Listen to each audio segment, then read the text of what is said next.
신명기 8장 11절 이하는 율법 순종과 또 여호와를 잊지 않는 것이 평행하게 나오는데, 이것은 여호와의 율법 순종이 곧 여호와를 잊지 않는 것임을 서술하는 것입니다. 이어서 모세는 이스라엘 백성들이 율법에 순종하여 하나님이 주시는 복을 받아서 그들의 모든 소유가 풍족하게 되었을 경우를 가정해서 이스라엘이 주의해야 할 것을 또 말씀합니다. 그것은 율법에 순종하여 하나님이 복을 주셔서 그들이 풍족하게 된 이후에도 율법의 순종은 지속되어야 한다는 것입니다. 이를 통해서 오늘 본문은 가나안 땅에 입성하는 세대뿐만 아니라 또 그들의 후손까지도 염두에 두고 하나님께서 말씀을 선포하시는 것임을 알 수 있습니다. 먼저 본문은 하나님께서 이스라엘 백성들이 가나안 땅에 정착하게 되었을 때에 그들을 향해서 무엇을 가장 염려하고 계시는지를 보여줍니다. 그것은 그들이 배불렀다고 하나님을 잊어버리고 교만해질까 하는 것이었습니다. 하나님은 어찌 보면 마치 잔소리처럼 모세를 통해서 동일한 말씀을 계속해서 반복하십니다. 그 말은 뭐냐면 절대 잊지 말라는 것입니다. 꼭 하나님의 명령과 법도를 지키라는 거예요. 자, 11절을 보면 내가 오늘 내게 명하는 여호와의 명령과 법도와 규례를 지키지 아니하고 내 하나님 여호와를 잊어버리지 않도록 삼갈지어다.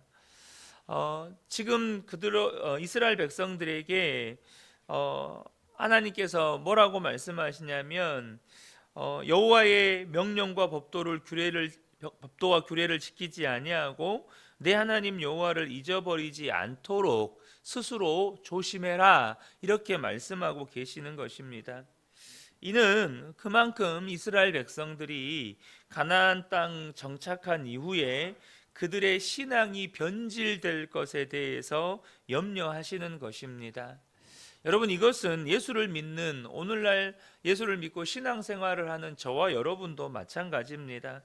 우리가 신앙생활을 하면서 가장 경계해야 되는 것 가운데 하나는 배불렀다고 하나님을 잊어버리고 교만해지는 것입니다. 여러분, 예수 믿으면 복 받습니다. 하나님께서 예수 믿으면 우리에게 하나님께서 풍요의 복도 허락해 주십니다. 그런데 그때 저와 여러분의 삶에 어떤 어려움이 지나가고 기근이 지나가고 삶의 위기가 지나간 다음에 뭔가 안정감을 갖게 되었을 때, 뭔가 내 필요가 채워졌을 때 정말로 내게 참 이 정도면 됐겠다라는 생각을 할 그때에 배불렀다고 교만해져서 하나님을 잊어버리지 않도록 우리가 스스로 조심해야 한다는 것입니다. 12절부터 17절, 12절부터 14절 그리고 17절을 보면 내가 먹어서 배부르고 아름다운 집을 짓고 거주하게 되며 또 내 소와 양이 번성하며 내 은금이 증식되며 내 소유가 다 풍부하게 될 때에 내 마음이 교만하여 내 하나님 여호와를 잊어버릴까 염려하노라.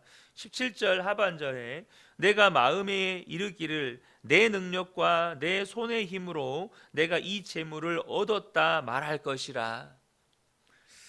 여러분, 지금 이스라엘 백성들이 배부르고 아름다운 집을 지어서 거주하게 되고 또 소와 양이 번식하고 은금이 증식하고 소유가 풍성하게 되는 모든 것은 하나님의 은혜였습니다.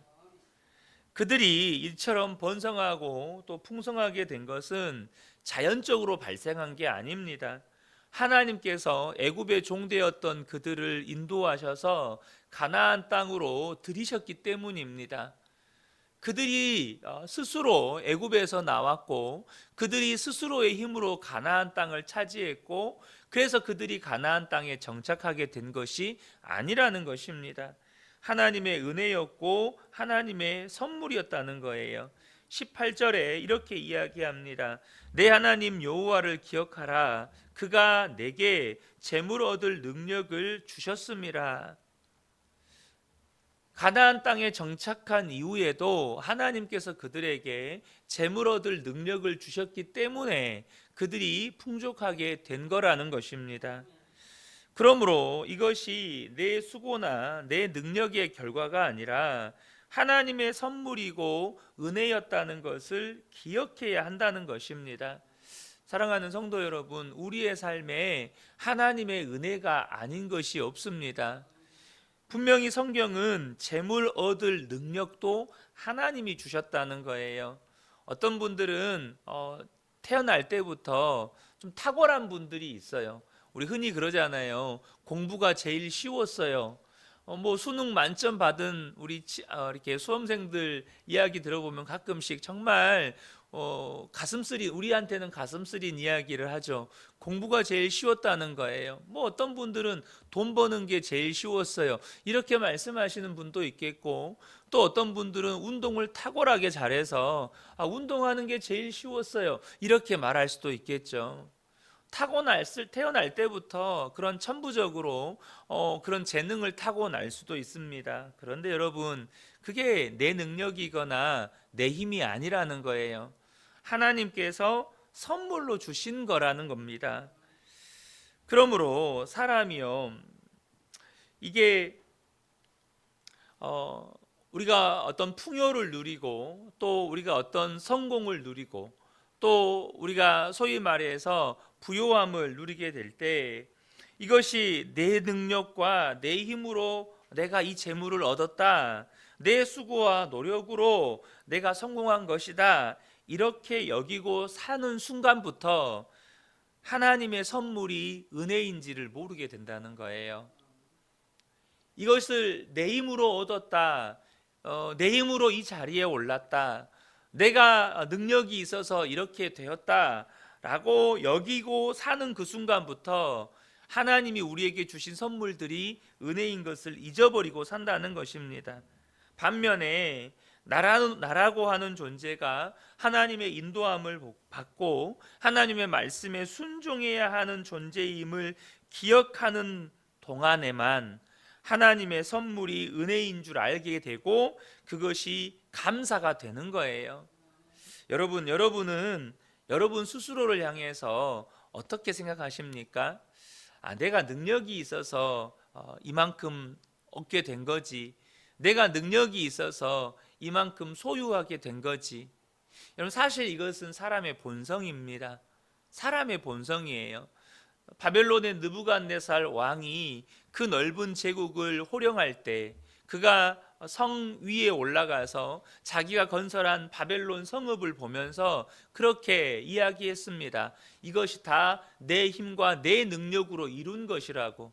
그런데 하나님께서 그 말이 입술에서 다 끝나기도 전에 하나님께서 바로 그에게 말씀하십니다.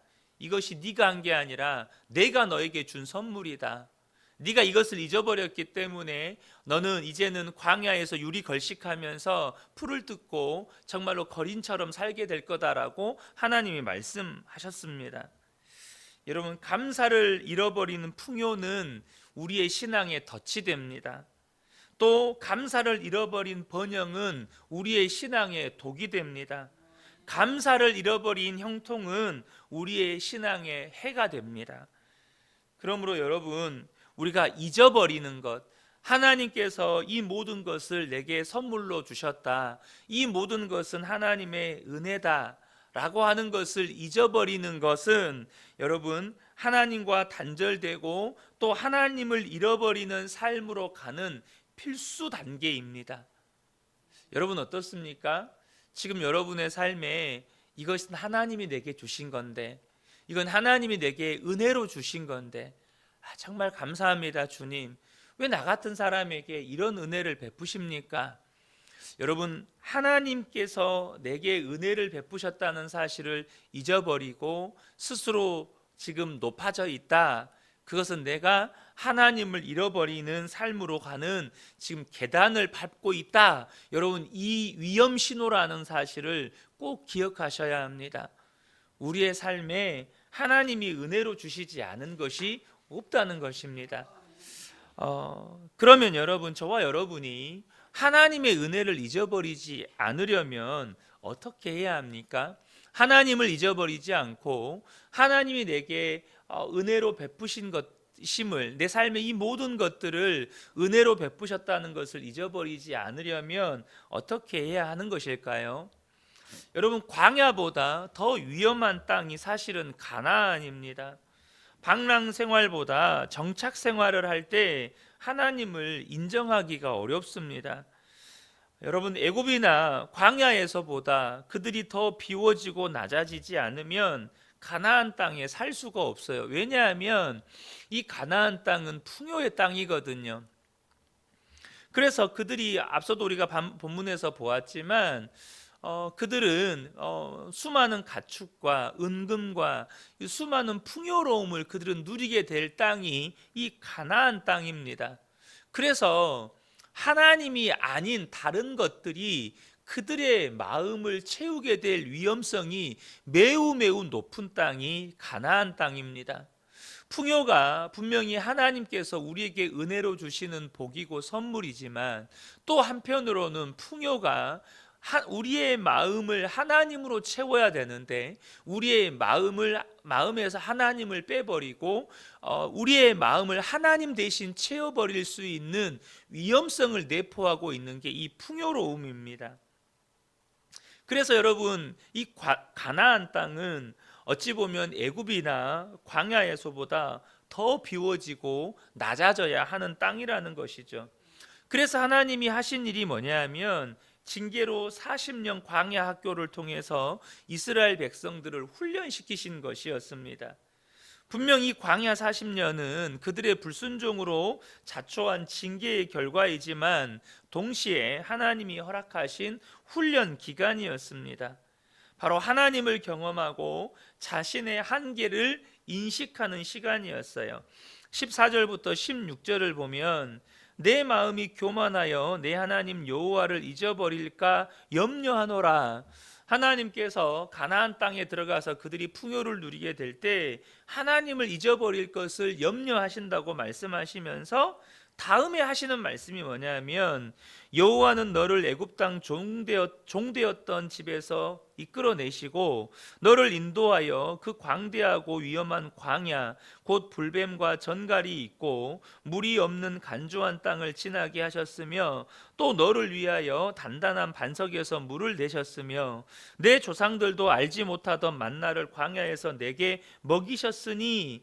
지금 하나님께서 이스라엘 백성들이 가나안 땅에 들어가서 하나님 풍요를 누리면서 하나님을 잊어버릴 것을 염려하셔서 하나님이 행하신 일이 뭐냐면 그 광야에서 훈련시키셨다는 거예요. 광야에서 끊임없이 이스라엘 백성들을 40년 동안 훈련시키셨다는 것입니다. 그 결과 이는 16절 하반절입니다. 다 너를 낮추시며 너를 시험하사 마침내 내게 복을 주려 하심이었느니라.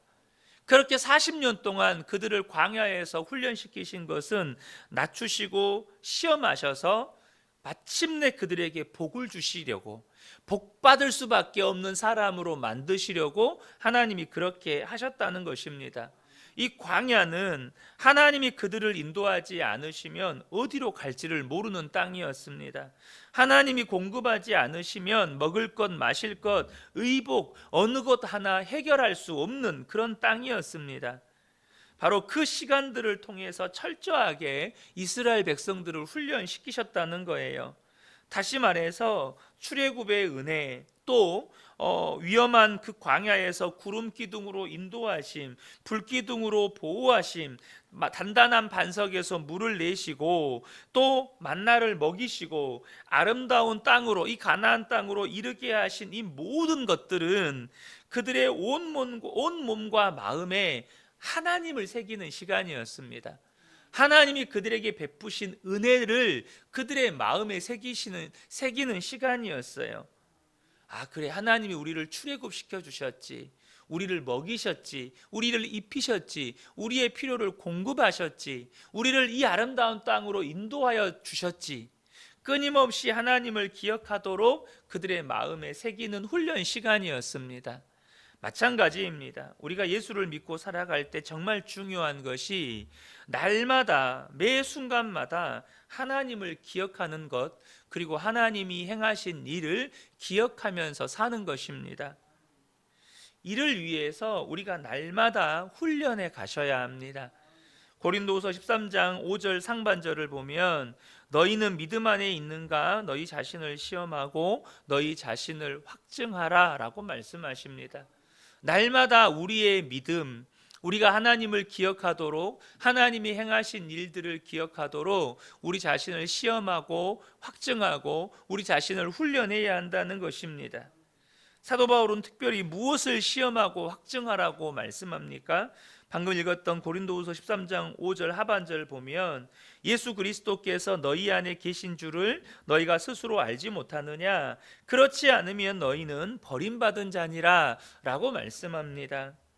저와 여러분이 새벽마다 하나님의 말씀을 듣고 또 여러분 각자가 개인적으로 말씀을 읽고 묵상하는 일을 통해서 나와 함께 계신 예수님, 또 하나님이 내게 베푸신 은혜들을 기억하면서 그 주님과 신실하게 동행할 때 여러분, 저와 여러분은 어떤 처지와 형편에서도 하나님을 기억하는 자가 되는 것입니다. 어떤 처지와 형편에서도 구원의 감격과 감사를 잃어버리지 않는 사람들이 되는 것입니다. 사랑하는 성도 여러분, 어떤 처지와 형편에서도 하나님을 기억하는 복된 분들이 되십시오.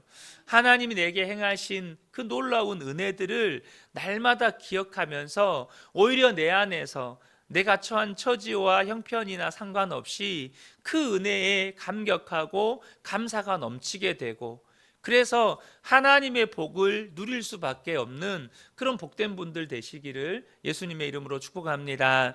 아멘.